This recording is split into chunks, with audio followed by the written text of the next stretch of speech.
Hey everybody, this is KC, and this is my first YouTube video, hopefully, if I can get it to upload. So please don't be too critical. I apologize for the quality. This is about the only way that I could think to make this happen. First thing I'd really like to say is thank you, Crocket.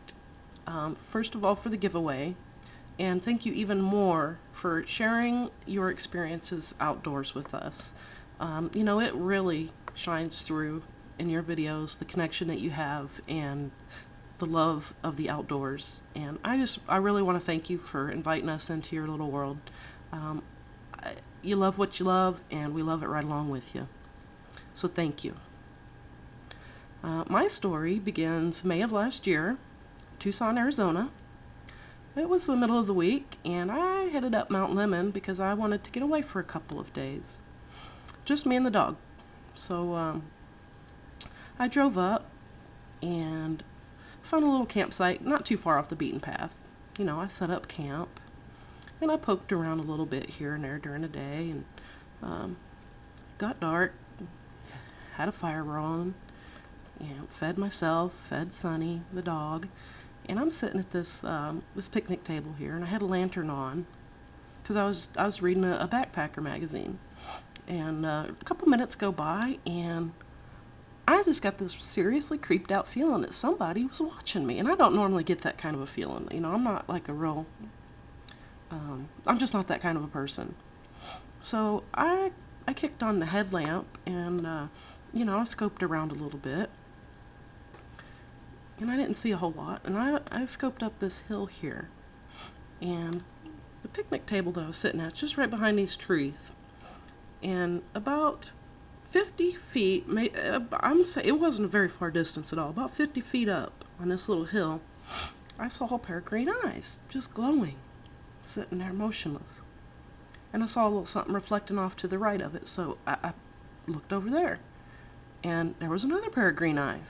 And I thought, oh my, what kind of critters we have here? And I looked to the left of those two, and I saw another pair of green eyes. And slightly above that one was yet another pair of green eyes, all four sitting there peering right down at me, motionless, like a perfect little platoon, spying. Well, I'll tell you what, I had an adrenaline dump like no other, and I pulled the .45 from my shoulder holster, and I was ready to fire at will. It took me a couple seconds to get my thoughts and figure out what in the world I was going to do. I'd say maybe about 45 seconds, a minute went by, and we had a little staring contest. And they just sat there, perfectly still, and I could see their eyes blink, blink, blink, blink, blink. And I figured, well, you know, I've had about enough of this. So I started hooting and hollering at them a little bit, and just real casual like, they peeled off one by one. And what they did, this is going to be a reverse angle here, is they were up on this hill just about here, and they headed kind of back towards this little ridge behind that rusted out silo.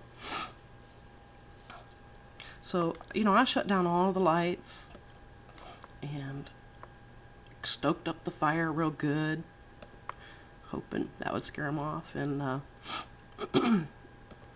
I was hypervigilant. I stayed up for about an hour and a half, 2 hours. And, you know, I'll tell you, these guys were so stealthy that my dog didn't even hear them sneak up there. You know, and she usually knows what's going down before it goes down. But she didn't even pick up on them. So, anyways, I'm hearing noises here and there, and, you know, spotlighting it, trying to figure out what's going on. And, you know, I picked up on a couple of them, and there was one that crossed through here. I saw his green eyes slide across that way because he was headed to, there's a big creek that runs off this way a little towards the south. And so anyways, things quiet down just a little bit, and I figure, well, it's about time to go to bed. And I'll just take one little last gander. So I look back up the hill, and I'll be doggone if those four little effers weren't sitting right back up there in the same exact formation, spying on me again. You want to feel pretty vulnerable or you want to talk about feeling vulnerable, that I did. I got rambunctious with them that time, and I think I even threw a couple rocks up that way and scared them off. So I figured, you know, this could be a real harrowing night. I hope it doesn't get any worse. Let's just be brave, you and me, Sonny. Let's get in a tent and do what we gotta do.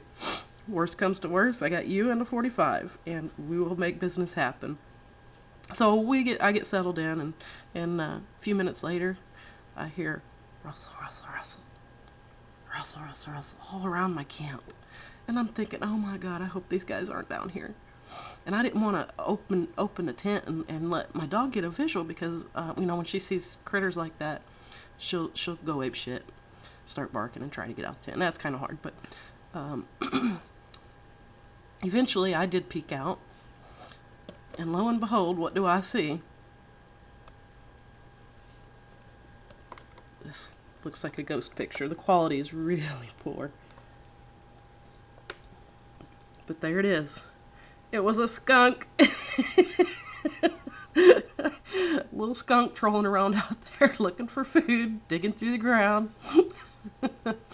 So I said, you know what, there is no sense staying up all night worrying about this, that, and the other. So I went to sleep, and I actually slept pretty good. And I tell you what, I woke up the next morning to the most beautiful, beautiful alarm call that there ever could be. It was, there was a gaggle of wild turkey gobbling just off in the distance. And that was just a real beautiful, beautiful makeup for Mother Nature for having such a weird night. Anyways, I went up later in the day on the hill to kind of see if I could pick up some tracks, and I did. And yeah, some kind of canine. For the region, it would have either been Mexican wolves or most likely coyote. That's what I think. Anyways, that camping trip got dubbed "The Hills Have Eyes." And I thought to myself, you know, I'm going to go back home and nobody is going to believe this story, that it ever even took place. But I put it on my honor that every word is true, and it happened exactly like I said it did. And, you know, it's a great story. Now, and I made it out alive. So there you have it. That's my campfire story. Thank you again, Crocket, for the giveaway.